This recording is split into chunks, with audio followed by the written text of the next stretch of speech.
Polres Loksemawe bersama tim gabungan kembali menyegel 3 tempat usaha yang melanggar PPKM. Ketiga tempat usaha tersebut disegel karena terbukti melanggar ketentuan PPKM dengan tetap melakukan aktivitasnya melewati batas jam operasi yang ditentukan.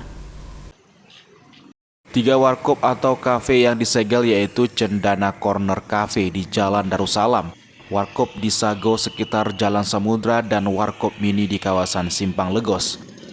Selain menyegel 3 warkop tersebut, tim gabungan dari unsur TNI Polri, Satpol PP dan WH, Dinas Perhubungan serta petugas medis dari Dinas Kesehatan Kota Loksemawe juga melakukan swab antigen terhadap 19 pengunjung dan karyawan.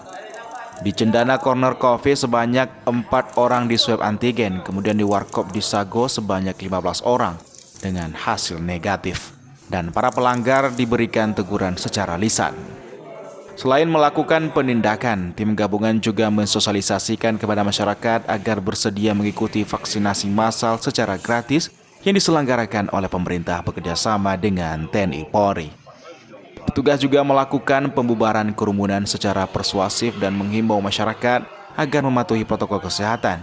Selain itu, pihak kepolisian juga telah mengeluarkan himbauan agar tidak melakukan nonton bareng atau nobar Piala Eropa 2021. Dari Loksemawe, Armia Jamil, iNews melaporkan.